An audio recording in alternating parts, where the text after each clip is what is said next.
Now, let's get into the second portion of today's lesson, which is really focusing on what changes everything. So if you want to think about the learning target for this portion of the lesson, it's really what changed and why was Britain able to win this war? And I want you to think about the changes that occurred with it. And the one big change, you can already see it on here. It's this guy right here, William Pitt, the guy who who our city is named after. William Pitt was named Secretary of State in England in 1756. This is in the middle of the war. And his job was really to control the 7 Years' War. He believed that America was the key to winning the 7 Years' War, and he really wanted to make it the focus.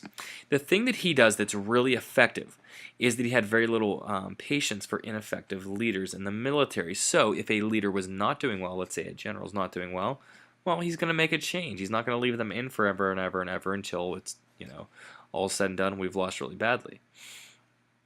He had this quote, and it seems so arrogant, and maybe even like it's hubris, kind of like Braddock. But it was, "I know that I can save this country and that no one else can." What do you think about that one? Think about it for a couple seconds. Now, you could say it's hubris. You could say overconfident. You know how we differentiate, though, between overconfidence and hubris, and versus being just confident and really good? It's if you're successful. And in this case, we can't really say he suffered from hubris because, he actually does really, really well. So maybe he wasn't the only one who could, but the results, they really support that he was pretty good. It's kind of like he's the guy who, like the sun is shining down upon him, and he's got a nice little doves that are flying off from behind his back, and a rainbow shining over him. Like, he's the hero. He's the man. Anyways. So, what does he do? Well, not so much only what he does, but certain things that he does have impacts going down the road. For instance, the hiring of effective leaders. At Louisbourg, this was a French fort in Canada, it was really important for the French in terms of supplies and protection. Well, one of his new leaders, Major General Geoffrey Amherst, goes up, wins a huge victory for the British, and this helps to change the direction in which the war is going. Now, if we look at it right here, that's where Louisbourg was. Why is this so important? Because this is where we have a lot of shipping coming in. If you think about the navy of Britain, if they can control up here, they're going to be able to stop the influx of all of the supplies. So, all these forts over here, they won't really be able to get supplied from France as much, and that's going to be a major, major damage to them just because they lost the one over here. And I know you can't see the arrows tremendously well, but hopefully you got that idea. Now, the last one left is Quebec. Quebec is really the strongest hold here, and we're going to talk about what happens there.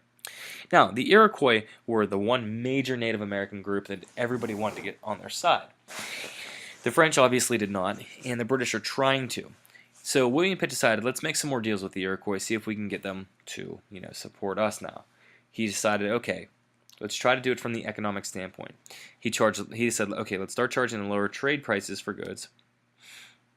And let's try to do all that we can here to just make them feel like we can work together. Something that really helped was the fact that there were some marriages amongst high-level people in the native side, in the Iroquois nation that is, and also on Britain's end. A guy by the name of William Johnson married a Native American named Molly Brant, and that was one thing that was really positive. Nonetheless, what this does is it causes the Iroquois to start supporting the British, and this is when we're going to see a huge change, because what we previously discussed here was that France had two big advantages. Number one, they had the natives, and number two, they are more well organized. Well, that organization is going to be a little bit less significant now, given that William Pitt is a really strong leader, and he's really doing a good job on that end. Then we have this, so the Native Americans are no longer just favoring France, it's more of an even split. So what we now have is everybody has some Native American support, everybody has reasonable leadership, but the Britain have more people and a better navy. Well, if you think about it, this isn't as much of an even fight as it used to be. So, what ends up happening here is the Iroquois nation and the Iroquois Native Americans basically go and speak to the Delaware, and they convince them to stop supporting the French in this battle, and the Delaware were the ones who were helping at Fort Duquesne. They're able to persuade them because basically the British are the ones that are on the right side winning now. So the Delaware Indians are like, okay, well, we're going to leave Fort Duquesne. When they do this, the French can't support themselves. They're on their own. So they end up losing the next battle here at Fort Duquesne. And when it's retaken, it is renamed Fort Pitt. There we go.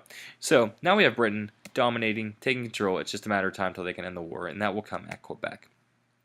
This is a super key location, and what ends up happening is the French general Montcalm.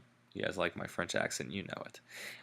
He had the city well defended. It was a river, it was by a river, and it was on the high ground. It's almost like envisioning a fort on top of, right up on top of the incline, right above the Fort Pitt tunnels there on Mount Washington, looking down over the river. It can be a really, really good location because you can really control who gets to go on the water there, if that makes sense.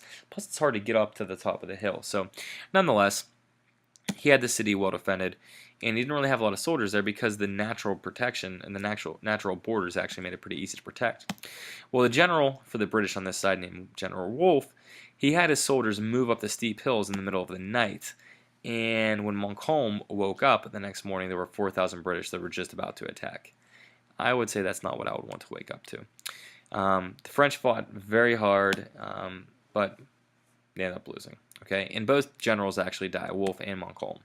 And Wolfe, as he's dying, says, "Now God be praised, I will die in peace," which is kind of crazy to think about, but nonetheless, it tells you a little bit about how these people really feel. They are genuinely very, very, very into helping their side to win, and they see this as being very valuable. So he was very happy to see that it worked out well. So this ends the war, and really it's going to be a British victory. The fighting in America ended in 1760. We'll see the peace treaty is not signed until a couple years later, because if you remember correctly, the 7 Years' War, not the French-Indian War, but the 7 Years' War, is also being fought in Europe too. So that's what we have to wait for. And that comes with the Treaty of Paris 1763, and we'll see that it causes some big changes to occur over here in America.